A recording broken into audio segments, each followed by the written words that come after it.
Hello, welcome back to our YouTube channel. Today, we are going to talk to you about autoimmune disease, predominantly in women and how it manifests itself. Now, these conditions can often be masked by other things, and so they don't get talked about.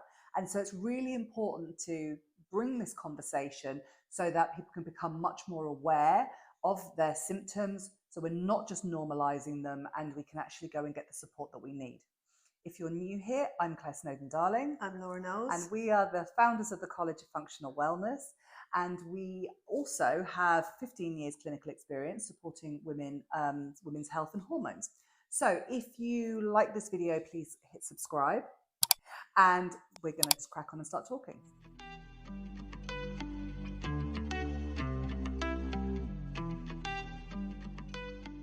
What is autoimmune disease and how does it present itself?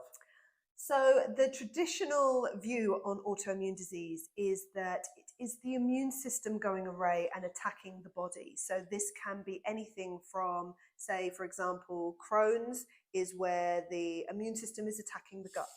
Or it could be rheumatoid arthritis where the immune system is attacking the joints. However, having been in clinical practice for 15 years, I question, and I've done quite a lot of research into it, but I've yet to find it. But when it is proved, I want you to know, you heard it here first. I don't believe that the immune system is attacking the body. I believe that the immune system is trying to heal the body. So one of the big drivers of autoimmune conditions can be a virus or bacteria or inflammation that the immune system is trying to address. And that is what we are interested in, is how we bring the body into balance when it comes to things like autoimmune conditions. Yeah, and what's particularly interesting is the autoimmune conditions affect women more than men. That's 75%, isn't it? Yeah. So there has to be a hormonal correlation. Mm-hmm. There just has to be. So we're particularly interested in that. And that doesn't seem to be talked about at all. So let's talk about some autoimmune conditions. And the other thing that I truly believe as well is that what we're going to see in time, so things like endometriosis are not currently classed as an autoimmune disease. I have premature ovarian insufficiency, which is not considered at this stage as an autoimmune disease. But I know that with endometriosis, my clients with that get flare-ups. I get flare-ups as if it were an autoimmune disease. And so I think that what we're going to start to realize in time is that under immense amounts of stress, the body is going to go into into this autoimmune response, which is producing so many of the antibodies that the byproduct is that the body attacks itself, or that the body goes into this kind of, the immune system goes into a bit of a shutdown place, which actually then starts to present as things like cancer. But that's not the way that medically it's worked with at the moment. But when you actually start diving into the research, it's really interesting because you can sort of start to see both those things. And the doctors at the cutting edge of this research and treatment actually believe that a lot of coronary or cardiovascular disease is actually an autoimmune condition because of the inflammatory response that was happening before it. So it starts to just blow apart everything that we believe around things going wrong mechanically, structurally. And then it comes more about a conversation about inflammation. Where is the inflammation coming from? And the fact that there has to be a hormonal constituent because it affects women so much more than men.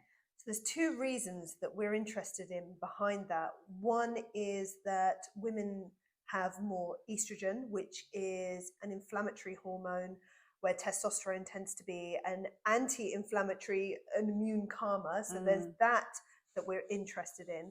The other thing is that at the heart of many autoimmune conditions is a compromised digestive system. And the digestive system plays a huge role in detoxifying our hormones. So each month, a woman will go through a cycle, and to be able to detox and metabolize her hormones, she's going to need a healthy gut environment.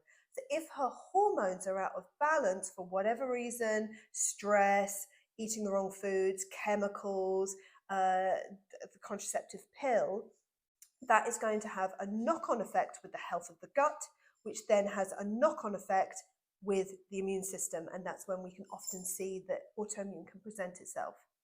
Yeah. And one of the issues is that the autoimmune disease can take a really long time to set in and become established.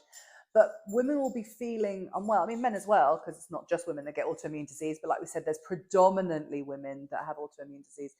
But people will be experiencing issues and symptoms way before they actually get the diagnosis of an autoimmune condition.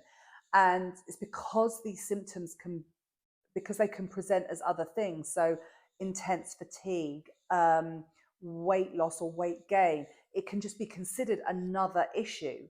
So because it takes so long for the body to actually show the damage caused by the autoimmune response, in some cases, then people aren't getting the diagnosis and they're not getting the support that they need.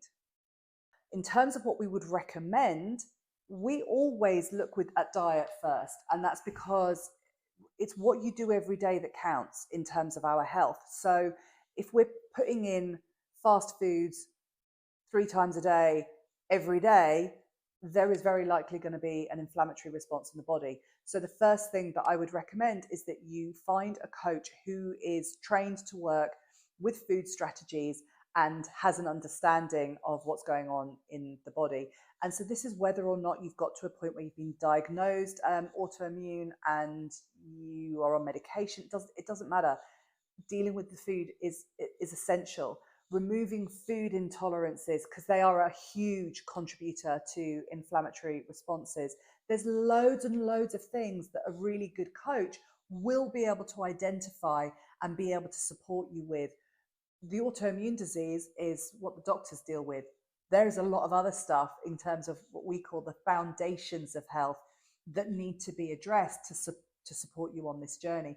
And for many people, they might not even get to the point where they get the full autoimmune diagnosis, because by making these changes, you've actually been able to tone down the inflammation or become aware when you have a flare up why that was. So we talk a lot about management of symptoms, because it's just your body trying to communicate something with you. It's just we don't always want the message because it's not coming in a nice package. Mm-hmm. So there is a lot that you can do. And so I would really strongly recommend checking out good coaches who can work in the way of dealing with these foundations of health. One of the exciting things to look at with autoimmune, there's some very new research coming through about the power of progesterone, which is a natural calmer with the immune system. And so if you are perimenopausal or if you have low levels of progesterone, you can look at progesterone therapy as a way of being able to support your immune system. So if you would like to learn more about wellness in your own body, or you're actually now going, being a coach sounds cool, I think I'm interested in that, then please check out the link below where it will take you through to our talks. There's also free courses. There's loads of information on our website for the College of Functional Wellness. And we will look forward to seeing you next time. And in the meantime, please hit subscribe, give us a thumbs up, and we will be back next week.